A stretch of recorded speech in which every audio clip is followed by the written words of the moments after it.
O que vocês irão ouvir agora é um relato fiel e verdadeiro da vida de uma irmã que foi freira e, na sua ansiedade de servir a Deus, prestou culto às imagens e, não satisfazendo a ansiedade de sua alma, foi para o espiritismo, chegando até a magia negra. Sabemos que a senhora usou vários nomes. Qual é o seu verdadeiro nome? Meu nome é Dalva de Oliveira Morgado. Irmã, como foi a sua ida para o convento? Aos 8 anos de idade, eu comecei a estudar numa escola de freira e ali eu ficava admirada em ver as freiras usarem roupa diferente das outras mulheres. E procurei saber delas por que elas eram diferentes. E ela explicou para mim que ela era a esposa de Jesus, por isto que ela era separada. E a partir daquele momento eu comecei a sonhar. Eu queria também ser esposa de Jesus. E ali eu comecei a insistir com a minha mãe para me levar para o convento. Mas minha mãe não queria deixar porque eu era a primeira filha dela. E ela tinha muito cuidado e dizia que não, porque eu não poderia mais chegar perto dela, iria ter que viajar e ir para longe. Porém eu insisti muito. E ela me levou para um convento através do arcebispo de Alagoas. Lá no convento, eu comecei a estudar e preparar-me para ser freira.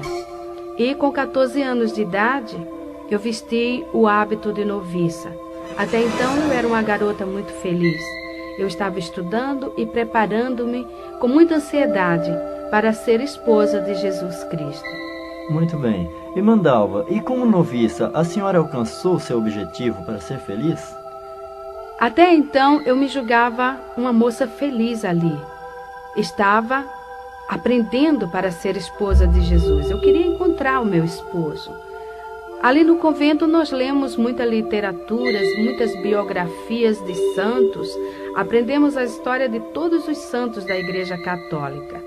Porém, nada sabia do meu esposo. E eu achava que depois que eu vestisse o hábito de noviça, eu iria aprender mais dele. Porém, foi ao contrário. A minha vida começou a viver num clima de terror ali dentro, pois as imagens dos chamados santos começaram a falar comigo. Uma tarde, eu estava sentada na Gruta de Lourdes, sentada numa pedra, lendo um livro. De repente, eu ouvi alguém chamando-me e dizia: Dalva, vem cá, olha para mim. E eu procurei por todos os lados, pensando que fosse uma amiga. Porém, não encontrei ninguém. E mais uma vez ouvi chamar. E quando eu me virei, estava a Nossa Senhora de Lourdes com as mãos estendidas, os olhos piscando, e dizia: Dalva, vem cá, vem para mim. E eu saí gritando que não queria mais ir para aquele lugar e que eu não queria ela. E fui aos pés da superiora, expliquei para ela, porém ela achou e falou para mim que eu estava com um problema de ilusão de ótica, que aquilo na realidade não tinha acontecido. E se acontecesse, eu devia ter ido para saber dela o que ela queria, porque era comum os santos falar com as pessoas. Porém, eu tinha muito medo. Irmã Dalva, lá no convento, vocês liam a Bíblia? Não, não podíamos ler a Bíblia e nem tampouco pegar na Bíblia, porque a superiora nos ensinou desde que entrei para o convento que a Bíblia era sagrada e só o padre podia pegar e ler. Porém, eu era muito curiosa, eu queria saber o que estava na Bíblia. E por que a gente nunca entendia, apesar de estudarmos o latim, mas estudávamos apenas a missa em latim. Mas quando ele dava a pregação, não entendíamos nada, não sabíamos nada. Uma vez eu conversando com o padre, o capelão lá do convento, ele falou para mim que, aleluia, porque na sexta-feira da Paixão, aquela missa muito comprida, começava das 9 até 1h da madrugada, e ele dizia que estava procurando aleluia. E eu queria saber o que era aleluia. E ele explicou para mim que aleluia era uma gota do sangue de Jesus que estava dentro da Bíblia e que mudava de lugar, passava de uma folha para outra. E ele tinha que ler todo até chegar onde estava esta gota deste sangue e ali seria achada, aleluia. E se não encontrasse essa gota de sangue, o mundo acabaria.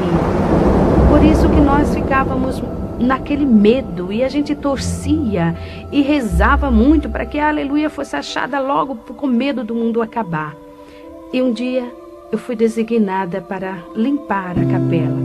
Porém, naquele dia, eu achei ali a minha oportunidade. E peguei a Bíblia que estava no altar e sentei no chão e pus a Bíblia no meu colo e comecei a folhear. Eu queria ver a gota do sangue de Jesus na Bíblia. E depois de folhear a Bíblia várias horas, nada encontrando, a superiora foi à minha procura e encontrou-me com a Bíblia nas mãos. E ela gritou comigo e falou que eu não podia pegar na Bíblia e que eu estava em pecado. E imediatamente chamou o padre, telefonando para que ele viesse me confessar, porque eu peguei na Bíblia.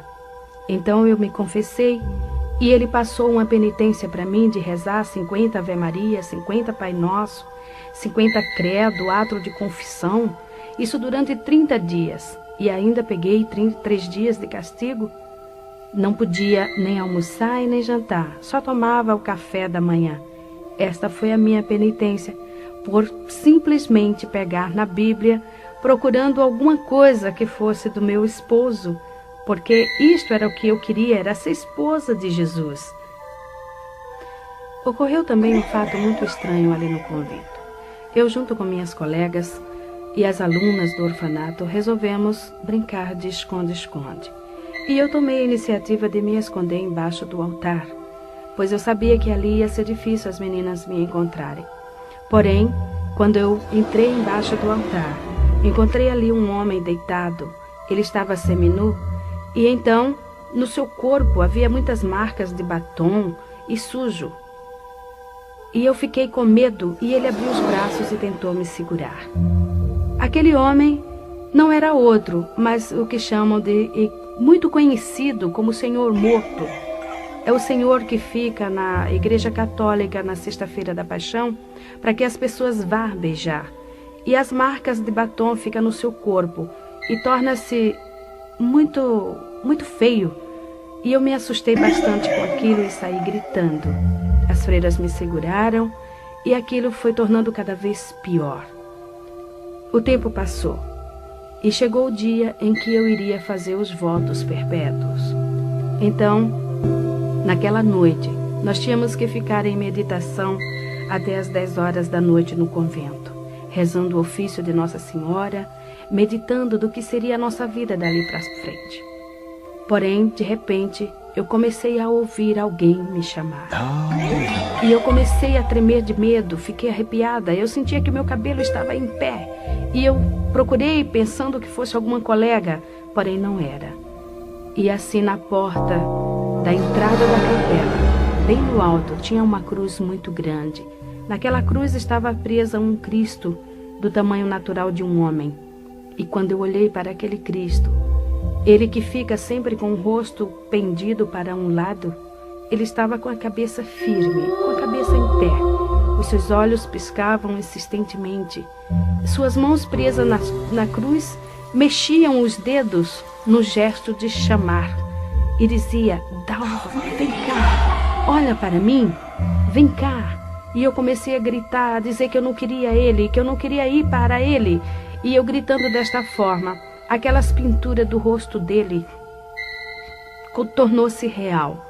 Aquela marca de sangue no peito dele também começou a jorrar e caía pelo chão. E as freiras que vieram me socorrer passavam por baixo daquela porta e sujavam-se no sangue que escorria pelo chão. E eu saía correndo porque eu dizia: não me toque, as suas mãos estão sujas de sangue. E elas fizeram um cerco, me seguraram e esfregavam meu rosto no chão e dizia: veja que aqui não tem sangue, porém era real. Eu via aquele sangue. Eu passei uma noite muito apavorada e eu chorava muito. De manhã, a superiora chegou para mim e falou: Dalva, você não pode fazer os votos e você não vai vestir o hábito de freira. Você vai para sua casa, vai passar 1 ano fora. Se você melhorar, você pode voltar a ter mais uma oportunidade de fazer os votos. Irmã Dalva, e depois que a senhora saiu do convento, o que aconteceu? Foi o seguinte, a superiora aconselhou minha tia levar-me em um psiquiatra, porque segundo ela eu tinha problemas psíquicos.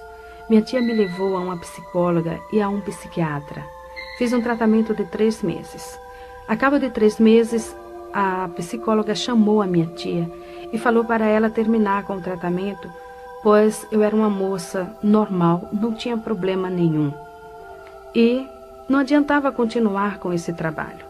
Então, eu saí daquela psicóloga e do psiquiatra também, porque ela falou que o que eu podia ter seria alguma coisa de ordem espiritual, e isto já não pertencia mais para ela.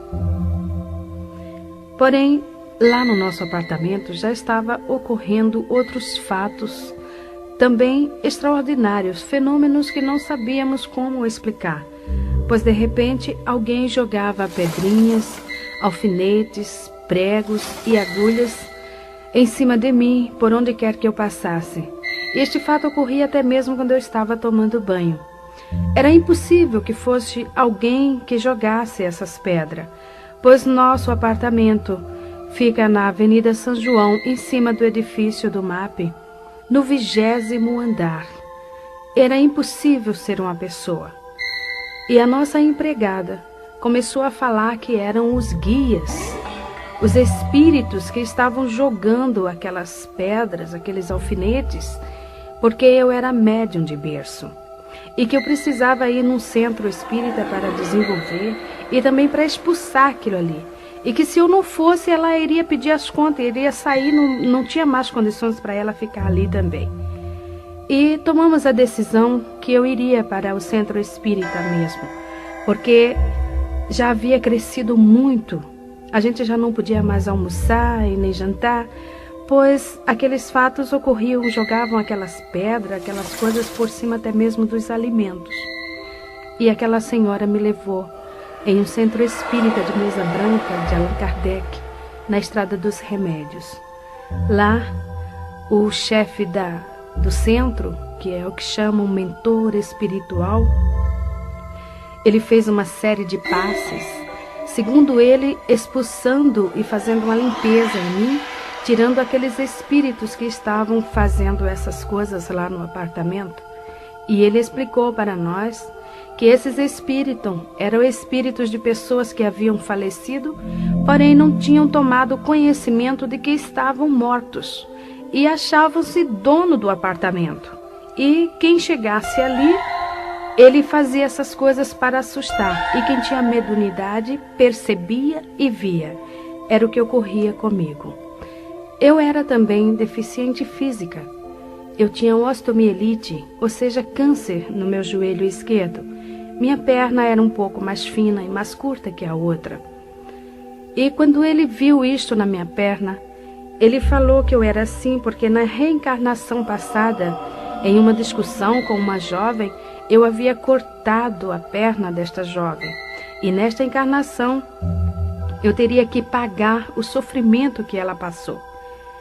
E eu custei, mas comecei a acreditar naquele homem, porque realmente o médico já havia falado que ia chegar numa época em que eu iria cortar a minha perna, porque o câncer, o câncer da osteomielite, ele destrói o osso da perna. É uma dor constante, eu fazia várias infiltrações, raspagens e tudo mais, e sempre a doença acelerada. E eu comecei a desenvolver ali no centro espírita. No centro espírita, nós encontramos os que chamam espíritos familiares. Em Jó, capítulo 7, versículo 9, a palavra de Deus nos diz o seguinte: os que descem à sepultura nunca tornará a subir. Então, o diabo, ele fica camuflado, escondendo a verdade para ludibriar as pessoas. Nós encontramos também em Isaías, no capítulo 8, versículo 19, o Senhor Deus nos advertindo também que não se deve consultar os espíritos familiares e os adivinhos que chireiam e murmuram entre os dentes. Assim como Deus coloca um anjo ao redor daqueles que o amam e que o buscam, o diabo também coloca um demônio ao redor das pessoas também que o servem. E quando aquela pessoa vem a falecer, aquele demônio assume a personalidade daquela pessoa, passando-se por ela, e manifesta no centro espírita e diz para as pessoas que estão ali presentes: eu sou teu pai, eu sou a tua mãe, eu sou teu irmão, o teu vizinho, o teu amigo. As pessoas às vezes querem duvidar, porém ao escutar a voz é a mesma. E também aquele espírito diz: olha, eu gostava de usar uma roupa desta cor, eu usava este terno ou mesmo este vestido, e eu gostava de comer este tipo de comida, e eu deixei na gaveta um objeto assim, um bilhete escrito no bolso da camisa, está no guarda-roupa assim, e a pessoa vai procurar e lá encontra exatamente como o diabo falou, e passa a acreditar naquele demônio, porque tudo isto não passa de demônios. E ali no Espiritismo eu passei 4 anos. Dali eu saí porque já havia cauterizado o meu entendimento, meu coração já estava endurecido. O diabo já estava conseguindo me transformar numa serva dele. E eu procurei algo que fosse melhor. E fui para a Umbanda. Na Umbanda eu comecei a ter experiências em incorporar e manifestar os chamados Exus, pombagiras, pretos velhos, caboclos e orixás. Orixá é o Iemanjá, a Oxum, Yansan, Xangô e tantos outros. Fazia muito trabalho nas encruzilhadas à meia-noite, trabalhos também de cemitério. Participava também de muitas festas, como eles chamam ali dentro, que é matança, beber sangue de animal, essas coisas todas. Ali na Umbanda, encontra-se esses espíritos que chireiam e murmuram entre os dentes. Quando o demônio manifesta, o chamado preto velho, o caboclo, ele curva-se todo, ele abaixa-se com o rosto quase entre as pernas, procurando sempre um cigarro, um cachimbo, ou mesmo um banco, e ele diz: louvado seja Jesus Cristo. E as pessoas que estão ali ao redor julga entender que o demônio falou: louvado seja nosso Senhor Jesus Cristo. É mentira de Satanás. A pessoa que está com seus ouvidos agravados, o entendimento cego, ela entende louvado seja nosso Senhor Jesus Cristo. O diabo, ele não pronuncia o nome de Jesus porque ele estremece, simplesmente em pensar no nome do Senhor Jesus. Mas eu também estava cega, eu também estava ludibriada. Meu coração já havia virado uma pedra. E depois de passar quase 5 anos na Umbanda, chegou um dia em que o chefe do terreiro chegou para mim e falou: Dalva, aqui não dá mais para você ficar. Porque aqui ou eu ou você. Você já está sabendo mais do que eu, você já recebe mais entidades do que eu. Os trabalhos mais pesados já é você que faz. Então procura algo mais forte. Sai daqui. Irmã Dalva, segundo essa expressão do chefe do terreiro, o que significa essa palavra mais forte, um lugar mais forte? É o seguinte, a Umbanda tem uma grande diferença do Candomblé.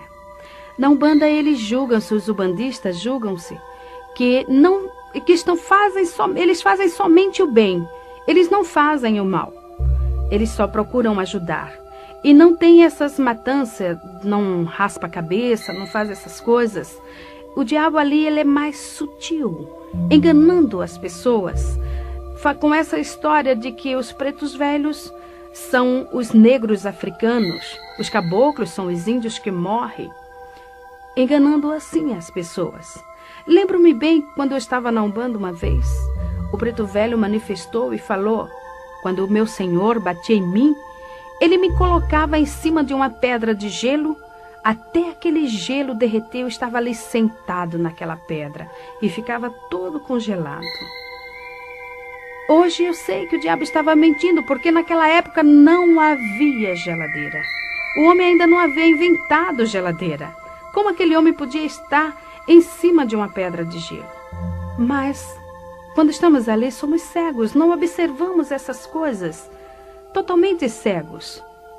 Então, eu fui para o candomblé. O candomblé é mais forte do que a Umbanda, porque lá eles têm os chamados segredos de camarinha, os fundamentos, como eles chamam. É uma religião, agora ela é religião.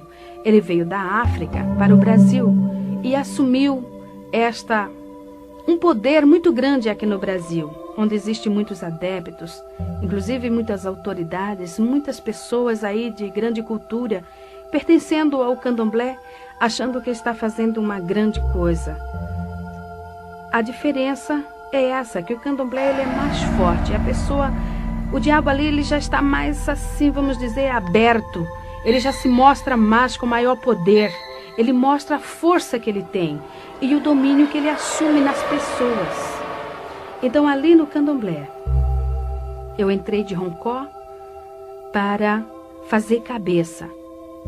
Irmã Dalva, uma pergunta. O que significa essa palavra roncó? Roncó é um quarto pequeno, sem janelas. Ele só tem uma porta de entrada. A pessoa fica ali recolhida durante 30 dias, quase nua. Usa apenas uma saia amarrada no alto dos seios, deitada em uma esteira que eles chamam na linguagem africana de cissa. E ali eles passam 30 dias tomando banho de abor.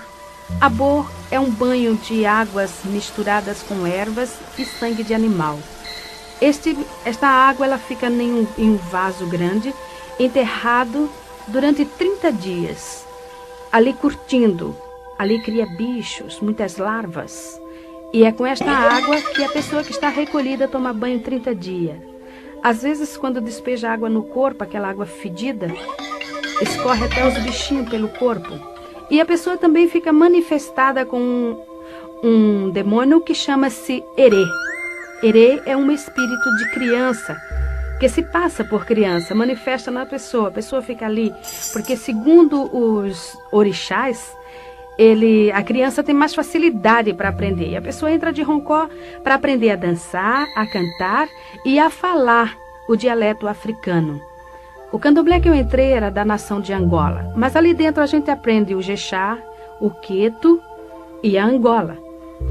Ali fiquei 30 dias, eles rasparam a minha cabeça totalmente. Fiquei 30 dias manifestada com este demônio.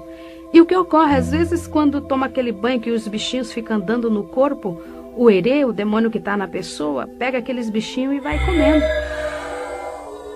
Com isso, nós vemos que o diabo é sujo. E tudo quanto está ao seu redor, e ele procura também levar a pessoa no mais baixo grau, levando a comer sujeira, a comer larvas. A pessoa fica ali dentro, a comida que vem são comidas que vêm sempre misturadas com sangue. São comidas, a gente não come o arroz, o feijão natural, é sempre aquelas folhas maceradas, é sempre coisas totalmente diferentes de um alimento normal de um ser humano. E depois de 30 dias que está passando por esta fase toda, que já aprendeu a dançar, já foi raspada a cabeça, então dá-se a matança de 21 animais. Aquele animal é tudo ele cortado em cima da pessoa, o sangue derramado no seu corpo e espargido em cima dos que eles chamam de sacudimento. São comidas que ficam ali expostas em tigelas e também pega-se com uma pedra que chama otá. Ali fica preso naquela pedra a vida da pessoa. Tudo que o pai de santo ou a mãe de santo quiser fazer com a pessoa, pega aquela pedra e chama pelo nome do orixá através daquela pessoa, porque a pessoa também recebe o nome do orixá, o nome que o próprio orixá vai dar no dia da saída dele, que chama saída do santo. Então ali ele pode fazer o que ele quiser com a pessoa, desde que é feito essa matança. Depois que é feita também curas, cortes no corpo da pessoa, que eles chamam de fechamento de corpo, que esses cortes são feitos com a navalha. No meu corpo ainda existem essas marcas, mas o Senhor, pela sua misericórdia, está fazendo desaparecer, mas ainda existem marcas, como o irmão mesmo pode ver, tem marcas ainda nos meus braços que comprovam isto. São as curas feitas. Também eles cortam no alto da cabeça, onde vai ser derramado o sangue, que eles chamam de axé. E depois o orixá sai para dar o nome. Irmã Dalva, o que é orixá? Orixá é uma palavra africana que vem do jeje. Então orixá significa santo para ele. E em vez de chamar santo, chama orixá. Por isso que dá o nome de pai de santo, ou seja, pai de orixá. E a pessoa recebe o santo. A pessoa tem o santo de frente, tem o do lado esquerdo e o do lado esquerdo, do lado direito. Então o de frente, que é o pai ou a mãe. No meu caso, eu tinha o santo que eles chamavam Oxum Apará e o Logum Edé. Que esses orixás, a Oxum Apará, segundo eles diziam que era uma santa guerreira. Por isso que eu era muito agitada, muito bagunceira, muito briguenta. E também o Logum Edé. Logum Edé é um príncipe de Satanás. Fiquei sabendo isso depois que eu me encontrei com Jesus. Ele saiu. Então, ele saiu, foi ele que fez a festa, uma festa de 3 dias, dia e noite, tocando e a gente dançando, ali manifestada naqueles demônios. Primeiro sai o erê. O erê ele sai todo pintado, com bolinhas brancas na cabeça, totalmente raspada. Depois sai a que chamam mãe de cabeça, que no caso seria o Oxum Apará. E depois sai o último, que era o pai, o Logum Edé. Todos eles vestidos tipicamente.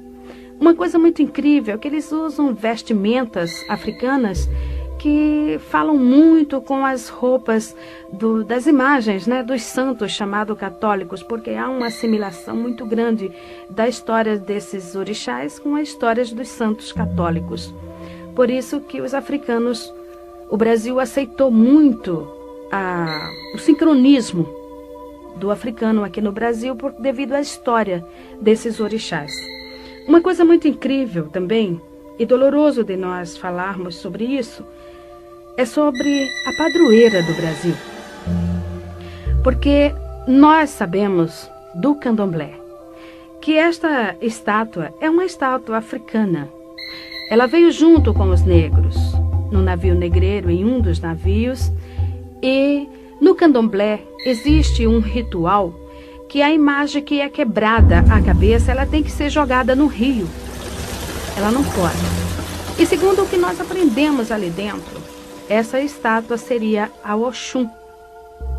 É uma jovem escura e usa aquela vestimenta da que chamam Aparecida. É aquela mesma roupa e quando sai no candomblé, ela sai vestida daquele jeito.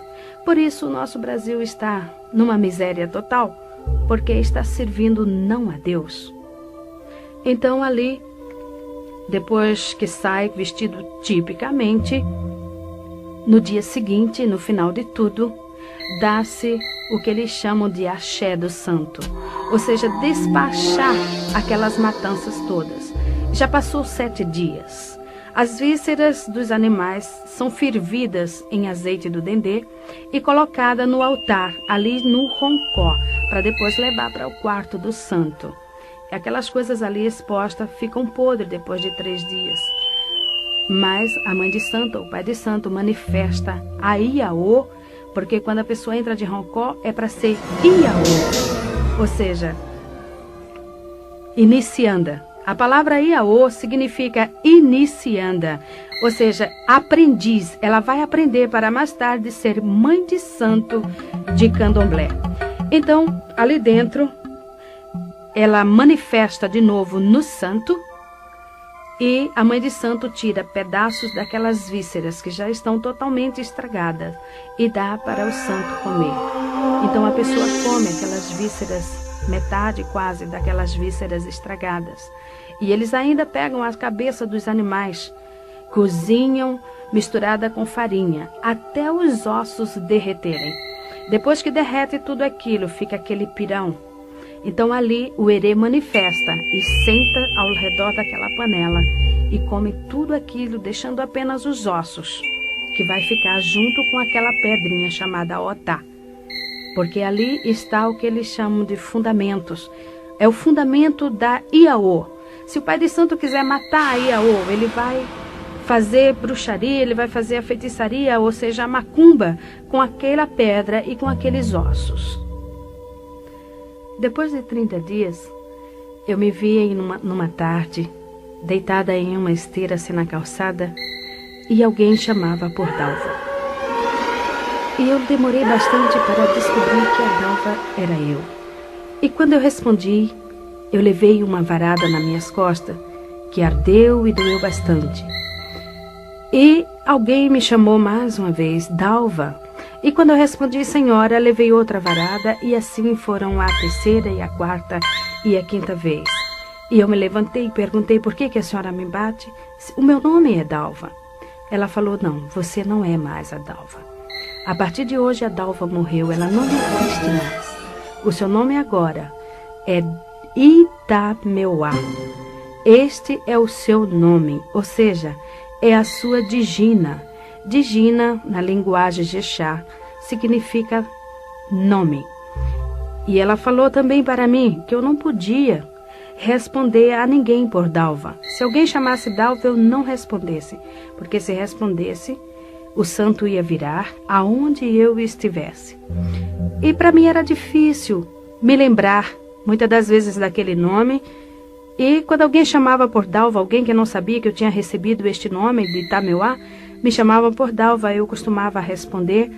O santo realmente manifestava e me levava, às vezes, distâncias muito prolongadas até a mãe de santo, onde ela estava, e lá ele batia com a palmatória na minha mão até inchar, para que eu me lembrasse que o meu nome era Itameuá.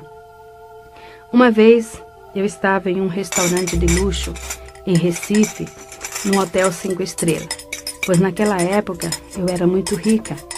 Eu era uma das maiores fazendeiras do estado de Alagoas. Nós tínhamos uma grande pocilga, ou seja, uma criação de porcos muito grande, no município de Alagoas chamado Arapiraca. E ali, naquele hotel, nós estávamos jantando. Era uma tarde, nós havíamos participado de uma exposição de animais. Os nossos animais tinham sido premiados com medalhas de ouro e nós estávamos ali comemorando. Então, de repente, alguém chamou Dalva para que eu olhasse que iria bater uma fotografia. E quando eu me virei respondendo, o herê manifestou em mim e começou a virar as mesas. Começou a jogar macarrão, carne, doce em cima das pessoas. E no outro dia estava o meu nome estampado nas colunas sociais, como a maior fazendeira fez escândalo no hotel de luxo. O diabo, ele não estava tão somente satisfeito em me aprisionar. Eu já não tinha mais coração. Era uma pedra, eu não tinha sentimentos. Fazia anos que eu não sabia o que era derramar uma lágrima. Para que os irmãos tenham uma ideia, em uma discussão com meu esposo, lá na fazenda, eu estava nessa época tirando uma Iaô de Roncó. Então, E essa Iaô, o santo dela era Obaluaê. E segundo o que nós aprendíamos, e havia aprendido, Obaluaê era o dono dos porcos. E nessa briga que eu tive com meu marido, porque eu tinha separado para mim alguns porcos para matança de animais lá do candomblé e para vender também. Era a minha parte, era a minha cota. Eu não queria que ele pegasse ali. Então, nessa discussão, porque ele havia pego os animais e vendido sem me consultar. E eu falei com bastante ira, eu disse, agora eu estou indo para o candomblé. Eu vou tirar uma Iaô de Obaluaê. E se realmente Obaluaê é o dono dos porcos, eu quero que ele tome conta desses porcos todos, de tudo quanto aqui tenha, e me dê conta. Eu quero que ele preste conta para mim de tudo. Eu falei isso e entrei no carro e fui para o candomblé. Uma semana depois, era de madrugada quando o nosso vigia bateu na minha porta e falou, Dona Dalva, tem 10 animais mortos. E ali era apenas o início. Rapidamente, em 21 dias, morreram todos os animais. Realmente, o diabo havia prestado conta do que eu havia falado. Realmente ele mostrou que ele era o dono dos porcos. Só que eu fiquei na miséria. Tinha uma dívida grande no banco para pagar e não sabia como. E outra pessoa resgatou a fazenda. E tivemos que largar tudo e sair sem nada. O diabo, ele não tem amor a ninguém. Nem mesmo aqueles seus adeptos, nem mesmo aqueles que estão servindo a ele, pois eu era uma serva de Satanás naquela época. Eu servia mesmo, eu fazia tudo quanto ele queria. Eu só comia o que o diabo determinava. Eu só vestia o que ele determinava. Cada dia da semana eu tinha que vestir uma roupa diferente na cor que ele escolhia. Eu não podia comer determinadas comidas e se eu comesse eu caía de cama doente, eu ficava enferma, ele batia em mim e eu vivia uma vida totalmente oprimida. E durante este tempo eu fiquei 7 anos aprendendo ali com a mãe de santo para ser mãe de santo de Candomblé. Depois desses anos, eu fui mais uma vez recolhida de Roncó, dessa feita para ser mãe de santo de Candomblé, aprender as cantorias do africano, as danças e os segredos de Camarinhas. Irmã Dalva, o que vem a ser segredos de Camarinha? Segredos de Camarinhas são o que eles chamam de fundamentos, ou seja, as palavras, as rezas que eles falam quando estão raspando a cabeça das pessoas, quando eles estão cortando os animais, os pedidos que eles fazem, aprender a jogar búzios, a ler a mão, a ler cartas e outras coisas. Também como fazer feitiços, como fazer bruxarias, cada tipo de bruxaria diferente, as rezas, essas coisas todas. Estes são os segredos de Camarinha. Como mãe de santo, eu abri terreiro em Arapiraca, no estado de Alagoas, foi o primeiro. O segundo foi em São Paulo, no Jardim São Paulo, lá em Guaianazes. O terceiro foi no Rio de Janeiro e outro em Londrina, no Paraná. Como mãe de santo, eu já estava totalmente dominada pelo Satanás. Meu coração era uma pedra, não tinha sentimentos, não tinha também paz e nem alegria. Era uma criatura muito vazia, porém não mostrava para ninguém. Eu mostrava uma satisfação que na realidade eu não tinha. Muitas das vezes no meu quarto, sozinha, eu chorava, porque havia dentro de mim um grande vazio.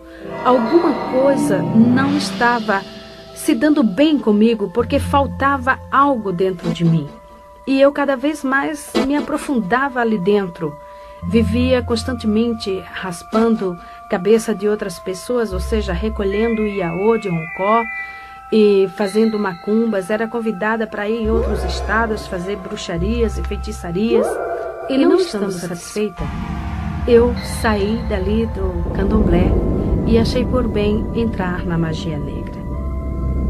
Irmã Dalva, qual a diferença entre o Candomblé e a magia negra?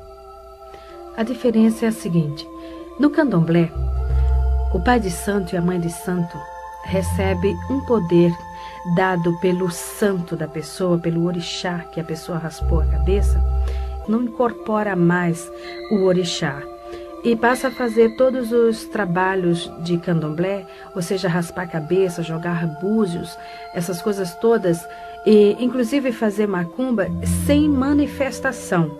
Apenas ele manifesta em outras pessoas, mas o pai de santo não. Então ele faz tudo consciente. Contudo, a gente não conhece o orixá assim, mais de perto.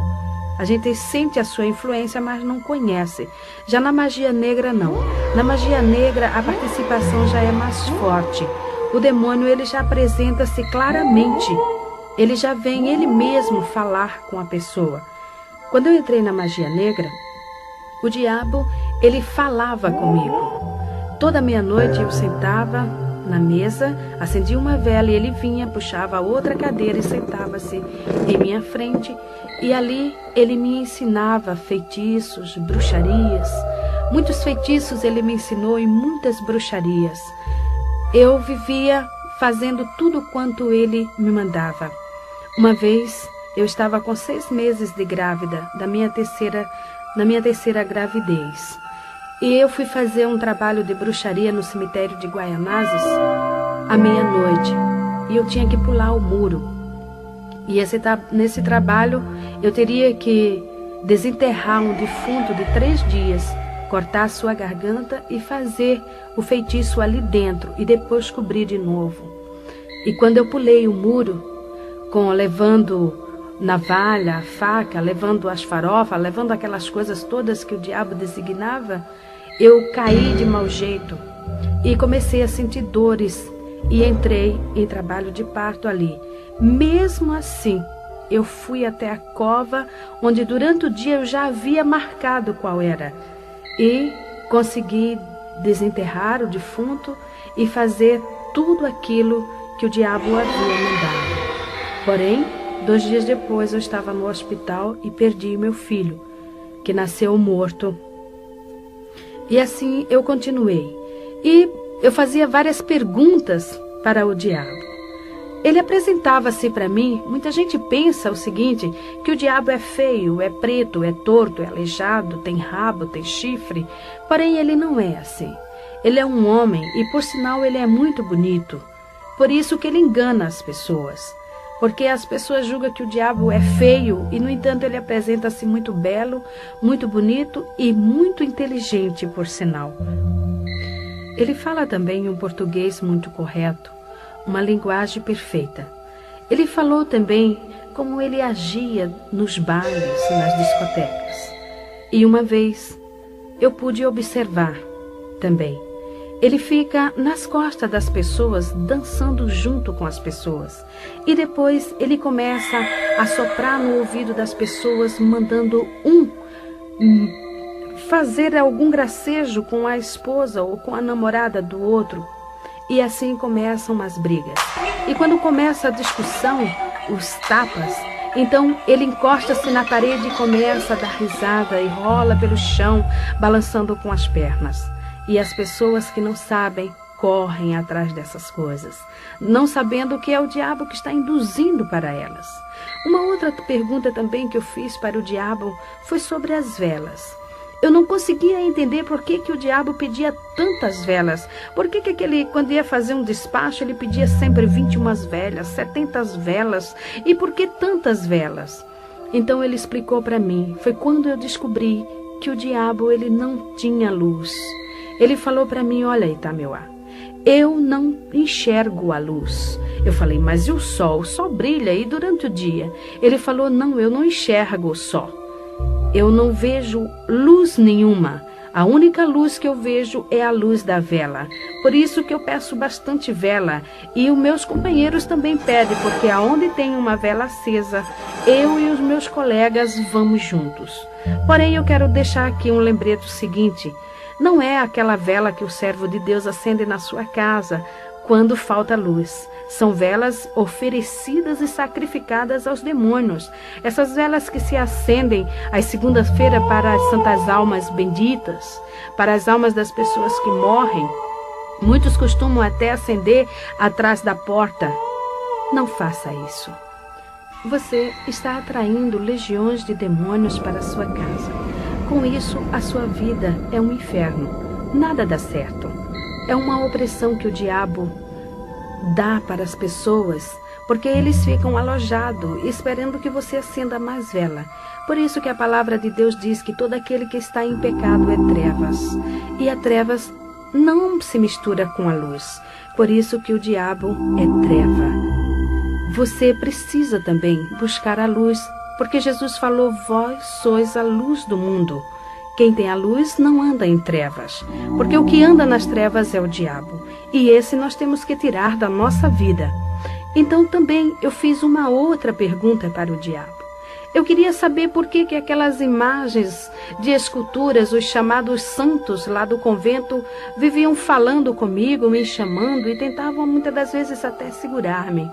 E ele começou a dar risada e olhando para mim ele falou, ora Itameuá, era eu. Eu falei, mas como você? Ele disse, é muito simples. Cada imagem, ela tem um espaço vazio dentro de si. É o espaço exato que me cabe. Eu fico dentro da imagem ou atrás, para ouvir o que as pessoas estão pedindo para poder fazer. E assim, com isso, elas estão me seguindo. Com isso, elas estão fazendo o que eu quero. Irmã Dalva, e do catolicismo até a magia negra, a senhora conseguiu saciar o anseio da sua alma? Não. A minha vida era uma busca constante. Fui para todos esses lugares, procurando encontrar-me, procurando preencher este anseio da minha alma, porque eu sentia dentro de mim um vazio muito grande. Eu não tinha paz. No dia que eu não tinha com quem brigar, eu brigava comigo mesmo. Muitas das vezes eu entrava no meu quarto tão irada e eu puxava os meus cabelos até sentir que o couro da minha cabeça soltava-se de tanta raiva que eu sentia de mim mesmo. Eu não tinha paz, eu não tinha sossego. Faltava alguma coisa, e por isso eu me aprofundava mais e mais e mais ali dentro, porque eu aprendi e sempre falavam para mim que todos os caminhos levavam a Deus, e eu queria saber qual era o caminho que eu estava levando. Mas esse caminho eu não encontrei. A minha outra parte eu não encontrava de jeito algum. Irmã Dalva, como foi que a senhora chegou a conhecer o Senhor Jesus? Bem, 3 anos antes que eu me encontrasse com Jesus, eu estava numa madrugada fria, nevoenta, acendendo uma vela para um demônio chamado Tempo Zará, bem no portão do candomblé. E quando passou um senhor, um homem alto, escuro, e ele foi até a esquina. Quando ele chegou na esquina, ele voltou e parou bem no meu portão. Eu me levantei e antes que eu falasse com ele qualquer palavra, ele estirou a mão para mim e com o dedo em riste ele falou para mim: a mão de Deus está na tua cabeça. Eu levei um susto, porém me refiz rapidamente e eu comecei a dar risada. Eu falei: como, moço? O senhor falar que a mão de Deus está na minha cabeça? Moço, Deus não olha para mim, Deus não lembra de mim, Ele não sabe nem que eu existo. O senhor sabe ler por acaso? Então leia esta placa. O senhor sabe o que está escrito aqui? Está escrito Abassá de Ilê de Oxum. Isso aqui é um candomblé, meu senhor. Eu sou feiticeira, eu sou bruxa, Deus não olha para mim. Ele falou: a senhora está enganada. Quando eu cheguei na esquina, Deus falou no meu coração e falou: volta e fala para aquela mulher tudo quanto eu te mandar. E ele está dizendo que vai tirar a senhora daí, porque ele tem um grande plano na sua vida. Então eu comecei a dar risadas e eu gargalhava mesmo. Eu falei: agora estou vendo que o senhor está bêbado. Deus me tirar daqui? Meu senhor, uma hora dessa, o senhor falando besteira na minha porta. Como que Deus vai me tirar daqui, meu senhor? Deus não vai me tirar daqui nunca. Ele disse: quando isto acontecer, você vai se lembrar das minhas palavras. E baixou a cabeça e foi embora. Nunca mais eu encontrei com aquele homem. Porém sei que aquele homem era um servo de Deus. E o recado dele eu esqueci no meu coração. Passou o tempo. Eu fui morar no Rio de Janeiro, em Nova Iguaçu. Ali abri candomblé. E depois de 3 anos eu tive uma 4ª gravidez. Depois de fazer bruxarias, com as noites que eu não dormia direito, a minha gravidez era doentia, problemática. Eu ia fazer a 4ª cesárea. Minha filha nasceu antes de completar o 7º mês. Era pequenininha. Teve toda sorte de enfermidade. Nasceu com os rins paralisados e internada no Hospital da Polícia Militar, no Rio de Janeiro. Ela ficou 4 meses. Depois, o médico pediatra me chamou e falou para mim parar com todas as minhas atividades e cuidar somente da minha filha, porque ela requeria um cuidado todo especial, e esse cuidado só a mãe poderia dar. E eu levei minha filha e aquele médico me fez assinar um termo de responsabilidade. Ele falou para mim: Dona Dalva, eu estou entregando a senhora a uma criança viva. Esta criança ela pesa apenas 800 gramas, mas está viva. E eu quero que a Alice cresça. Toda semana a senhora vai me trazê-la aqui. Pare tudo e cuide só da sua filha. Quando cheguei em casa, eu falei, vou fechar o candomblé por 1 ano para cuidar da minha filha. E assim fiz. Fui até Tinguá, no Rio de Janeiro. Era lá que eu tinha o terreiro. E fechei o candomblé, mandei que os filhos de santo e as pessoas fossem para um outro lugar, me aguardando até o fim do ano. Porém, quando eu cheguei em casa, o diabo apresentou-se para mim e falou, Itameuá, você não pode fechar o candomblé. Eu falei, claro que eu posso, eu preciso cuidar da minha filha. Ele disse, não, você não pode, você não se domina. Você não faz a sua vontade, porque eu mando em você, você é minha, você me pertence. Você já esqueceu o pacto que você fez comigo? Portanto, você não vai fechar o candomblé, porque eu preciso de você trabalhando. Eu falei, mas eu tenho que cuidar de minha filha. Ele falou, não importa, dê a sua filha para quem quiser cuidar, porém você vai abrir o candomblé. E eu voltei e abri o candomblé, porém eu precisava cuidar de minha filha. E insistindo, ele falou, Itameuá, você não serve mais para nada. Você não presta mais. Eu vou te matar. E passou a partir daquele instante a bater em mim de chicote. Ninguém via o chicote, porém o meu corpo começou a nascer vergalhões, bolhas de fogo, que abria-se, corria aquela água que fedia, e coçava, queimava, ardia. Eu não tinha sossego, eu não podia fazer nada, só me coçando. Fiquei igual uma leprosa. A minha carne fedia, não podia cuidar de minha filha e nem da minha casa. E mesmo sofrendo desta forma, eu era obrigada a bater candomblé todo fim de semana, a ir para os cemitérios, para as encruzilhadas fazer bruxarias e feitiçarias, porque eu não podia parar, que o diabo não deixava. Foi aí então que o meu marido, o companheiro que eu tinha naquela época, nós havíamos casado no candomblé, ele lembrou-se que foi criado num lar cristão. Em Provérbios, capítulo 22, versículo 6, diz, educa o menino no caminho em que deve andar, porque mesmo quando envelhecer não se desviará dele. Ali estava um homem que foi criado no lar cristão. Aos 15 anos de idade, ele ainda estava aprendendo na escola dominical, mas havia desviado-se, enveredando-se por tantos caminhos, até o da bruxaria também. E ele lembrou-se de Jesus e foi reconciliar-se com o Senhor. Ali ele libertou-se também, encontrando-se com Jesus, e juntou-se ao círculo de oração e começou a jejuar e orar junto com as irmãs, para que Deus quebrasse as forças do diabo, para que Deus fechasse o candomblé, para que Deus tirasse todas aquelas pessoas, aqueles chamados filhos de santo, e as pessoas que iam ali para jogar búzios. E a oração do justo pode muito em seus efeitos. Depois de 15 dias, eu não entendia por que o meu marido não vinha para casa, mas ele estava 15 dias de jejum e oração para que Deus me tirasse das garras de Satanás.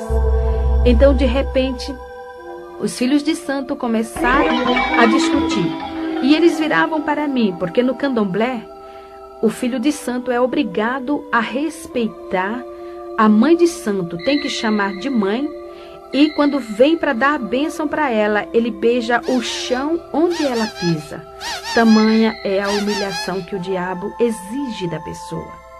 E eles chegavam para mim e diziam, mãezinha, eu não vou ficar mais aqui. E pegava os assentamentos dele, a otá dele, os fundamentos, e iam levando. E de repente eu me vi sozinha ali dentro. E fechei o candomblé e fui para minha casa.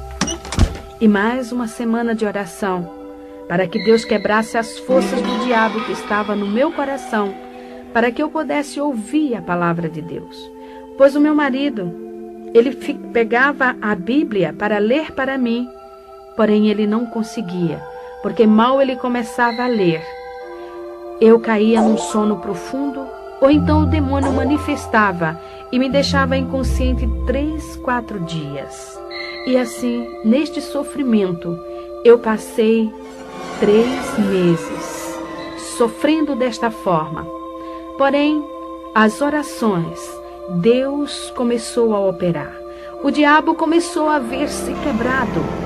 E chegou para mim numa noite e falou: Itameuá, fala para o Ari te dar dinheiro e comprar tudo quanto for necessário e faz uma obrigação. Faz um bori, porque eu resolvi te perdoar. Irmã Dalva, o diabo perdoou mesmo a senhora? Não, foi um falso perdão. Segundo o diabo, ele chegou para mim e falou, depois que eu fiz a obrigação, ele disse que estava apenas me dando uma nova oportunidade. Só que com muita sutileza ele falou, ele disse: bem, eu preciso levar alguém no seu lugar. E eu vou levar a tua filha. Ela é de 7 meses. E tudo que é de 7 é meu. Eu vou levá-la. Eu falei para ele: a minha filha você não vai levar. Ele disse: vou. Eu vou levá-la. Eu faço o que eu quero de você. E o que você tem é meu. Eu falei: não a minha filha. Porém, a minha filha começou a defecar sangue. Ela tinha dias que amanhecia com 42 graus de febre. Eu corria para o pediatra e quando eu lá chegava, a garota estava totalmente restabelecida. O médico olhava para mim, ria e dizia: Dalva, a sua filha não tem nada. Alice está muito bem. Você que está precisando de um tratamento. Você está precisando de médico. Essas feridas vão lhe prejudicar. Pois eu ainda estava com muitas chagas no meu corpo devido às chicotadas do diabo. Quando chegava em casa, continuava toda a enfermidade. Em Êxodo, capítulo 20, versículo 5, o Senhor diz que visita a iniquidade dos pais nos filhos até a 3ª e a 4ª geração daqueles que o aborrecem. Enquanto o diabo estava batendo em mim, eu estava acomodada, eu aceitava as suas chicotadas, eu não tinha força para lutar com ele, pois eu tinha consciência do que eu havia feito. Eu era uma pessoa realmente dependente do diabo. E eu aceitava tudo o que ele fazia porque eu tinha medo, eu temia. E eu sabia mesmo que ele iria me matar. Porém, eu estava confiando que ele fosse realmente me dar esta oportunidade. Porém, quando ele falou que ia tocar na minha filha, e eu vi que a minha filha realmente estava padecendo, eu comecei a lutar. E eu falava para ele: você não vai levar minha filha, você não vai matá-la. Ele dizia: vou, Itameuá, eu faço o que eu quero. Eu falei: não na minha filha. O Ari, quando saía para o quartel, ele deixava escrito o endereço da igreja em cima da geladeira. E ele falava para mim: Dalva, eu sei que o diabo vai fazer alguma coisa em uma hora em que eu não estiver em casa.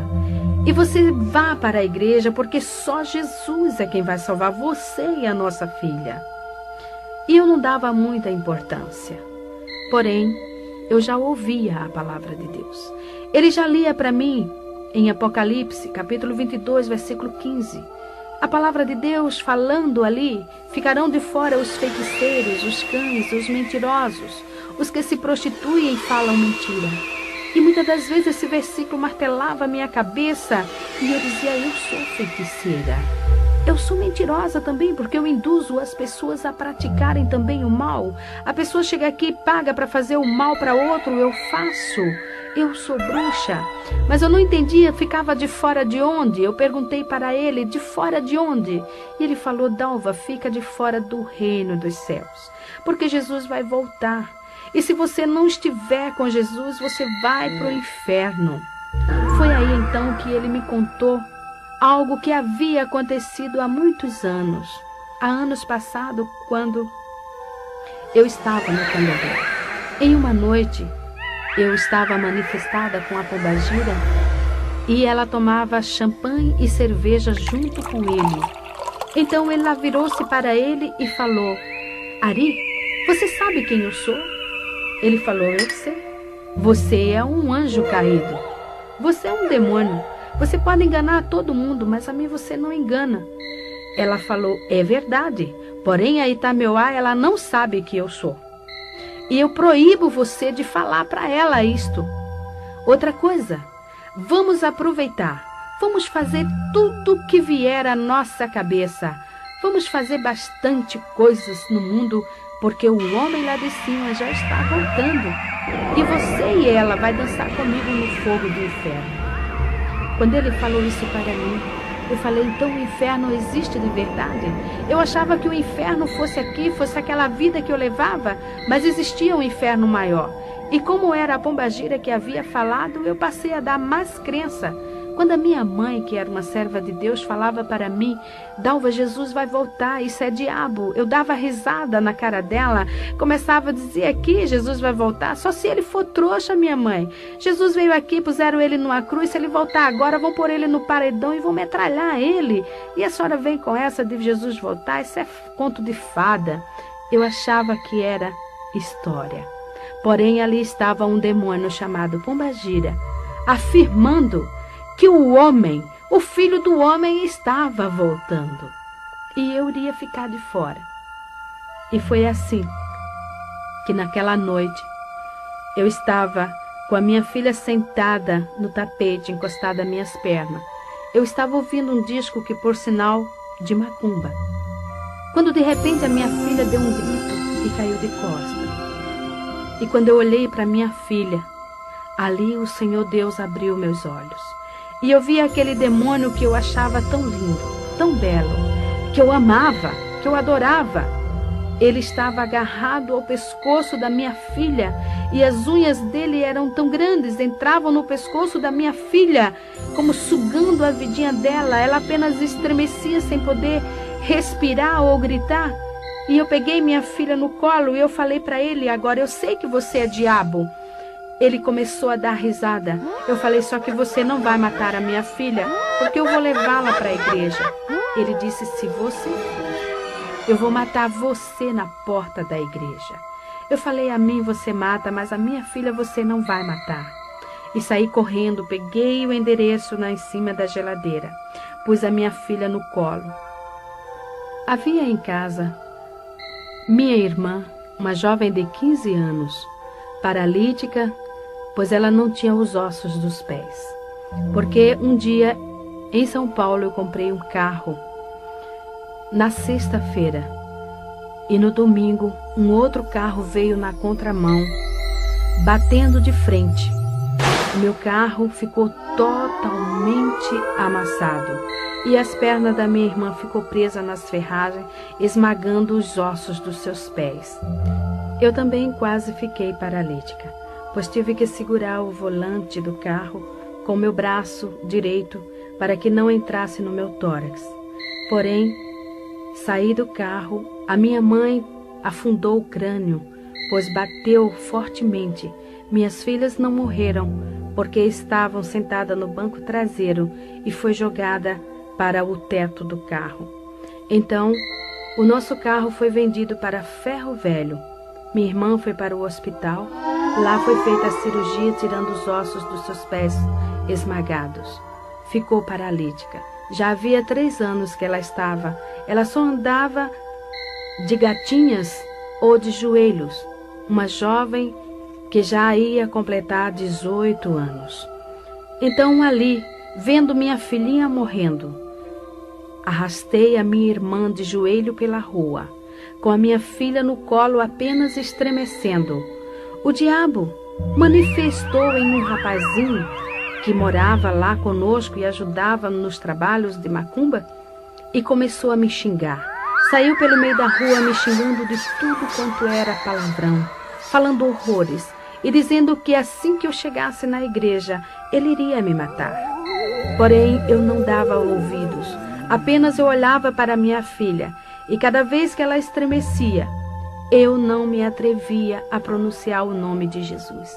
Eu sabia que eu era indigna de pronunciar o nome de Jesus, mas eu olhava para ela e eu dizia, Jesus dos crentes, não deixa minha filha morrer. E desta forma cheguei na igreja. Entrei correndo com a minha filha no colo, minha irmã arrastando-se de joelho, e joguei minha filha no colo do pastor e falei, ore por ela, salve minha filha, porque o diabo está matando. Se o Senhor tem poder, faça alguma coisa cure a minha filha. Ele disse: eu não curo, porém Jesus Cristo cura. E orou na minha filha. E imediatamente eu vi quando aquele demônio soltou a minha filha. E ela começou a rir e veio para o meu colo dando risada. Naquela hora, o Espírito Santo começou a tocar no meu coração. Quando eu leio na palavra de Deus, o Senhor Deus falando para o seu povo: tirarei de vós o coração de pedra e darei um coração de carne. Eu me alegro e me regozijo e digo: Senhor, tu fizeste esta cirurgia em mim, porque o meu coração era pedra. Eu não tinha sentimentos, eu não tinha amor, eu não tinha nada dentro de mim. Faziam uns 10 anos, mais ou menos, que eu não sabia o que era derramar uma lágrima sequer. E ali naquele instante, estava eu chorando. De meus olhos saíam lágrimas copiosamente.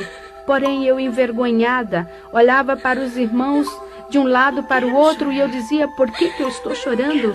Eu não quero chorar. Mas quanto mais eu assim falava, mais eu chorava.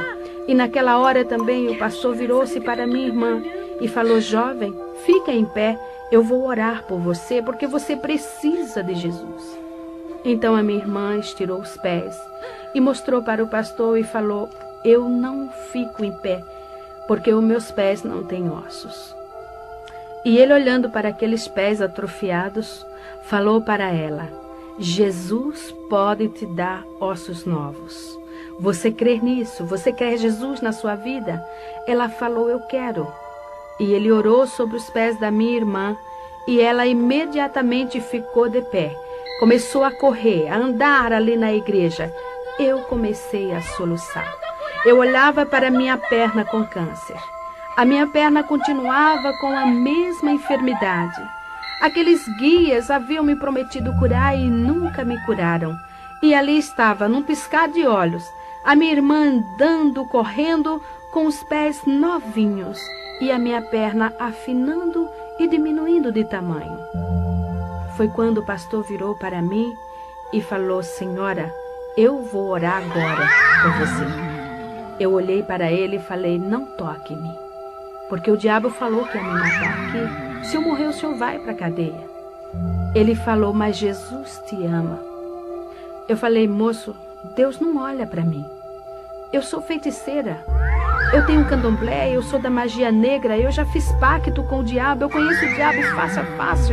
O senhor acha que Jesus olha para mim? Ele falou: irmã, Jesus falou: vinde a mim todos os que estáis cansados e oprimidos, e eu vos aliviarei. Tomai sobre vós o meu jugo e aprendei de mim, que sou manso e humilde de coração, e encontrareis descanso para vossas almas. E a senhora está precisando disso. O diabo está lhe oprimindo. Jesus ama a senhora. Ele te perdoa. Quando ele falou perdoa, eu falei: o senhor acha mesmo que Jesus vai me perdoar? Ele falou: Jesus vai te perdoar, porque ele morreu na cruz do Calvário por você. Ele derramou o seu sangue para lhe redimir. Ele liberta você de todos estes demônios. Basta que você entregue a sua vida para ele. Você quer Jesus? Eu não podia falar. As lágrimas eram demais, eu soluçava. E eu sei que naquele instante, não somente a minha boca falou, mas como minha alma, meu espírito, todo o meu ser falou: eu quero Jesus. Quando eu fechei meus olhos e o pastor pôs a sua mão na minha cabeça, eu vi o diabo pular na minha frente. E ele, que era tão belo, começou a crescer e de repente começou a cair casca dele. Eram cascas que caíam e ele foi transformando-se em um monstro. E era muito grande, muito alto. O pé dele era enorme e levantou a perna dele e me pisou. Eu caí no chão, aquele pé me esmagando. Eu queria movimentar-me e não podia. Eu queria gritar, também não podia. Eu queria respirar e não podia. E eu pensei: agora eu estou morrendo. Mas ao longe eu ouvia a voz do pastor que dizia: demônio, em nome de Jesus, sai! Sai! Porque enquanto eu me via nesta situação, na realidade estava manifestando legiões de demônios. demônios que xingou o pastor, demônios que quebrou bancos na igreja, demônios que chamou o pastor para brigas, fez horrores dentro da igreja. Por último, fiquei caída ali no chão. E o pastor me falou que eu já estava ficando roxa, pois não respirava. E ele começou a clamar por Jesus e ele falou: Senhor, o que eu faço, Senhor? Esta mulher está morrendo. E ele falou para mim que o Espírito Santo falou no coração dele: quem está matando esta mulher é um príncipe de Satanás. Chama um querubim para que te ajude. E eu ouvi a voz dele bem distante falar: Senhor, manda um querubim para expulsar esse espírito de Satanás que está matando esta mulher. E eu vi uma mão que brilhava passar pelo telhado. Era uma mão muito bonita. Pegou na perna daquele monstro e saiu levando. Uma simples mão, levando um monstro tão grande. E eu sei que era a mão do meu Jesus, porque naquela mão havia uma cicatriz. E era a cicatriz do prego que furou a mão de Jesus. Aquela mão, eu sei e tenho certeza que era a mesma mão que aquele servo de Deus, 3 anos antes, tinha visto sobre a minha cabeça. Realmente ali estava cumprindo-se a profecia que o Senhor havia falado na boca daquele servo.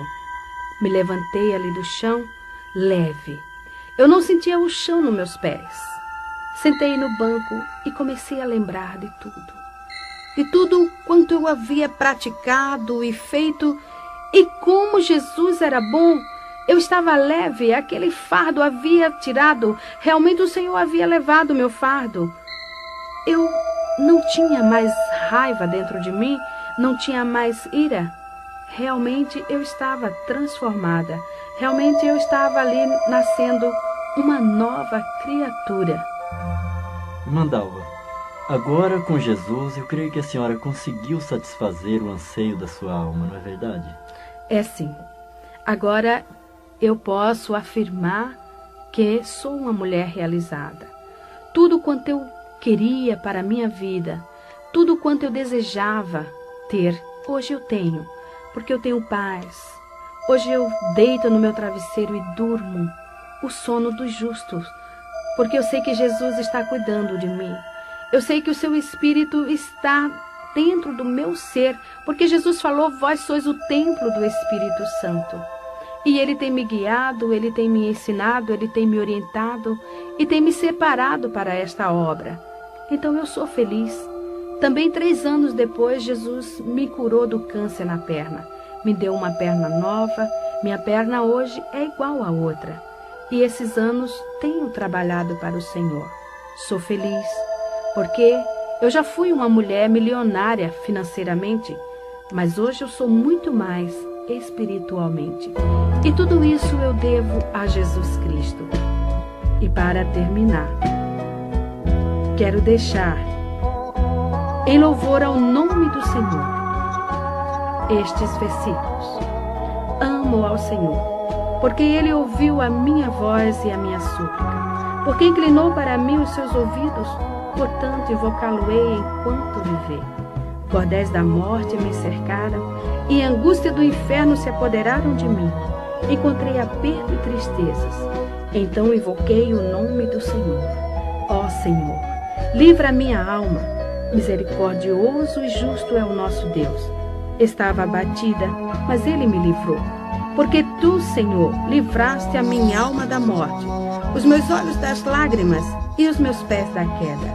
Ó Senhor, deveras sou Tua serva. Soltaste as minhas ataduras. Oferecer-te-ei sacrifícios de louvor e invocarei o nome do Senhor na presença de todos os povos. Amém. Amém.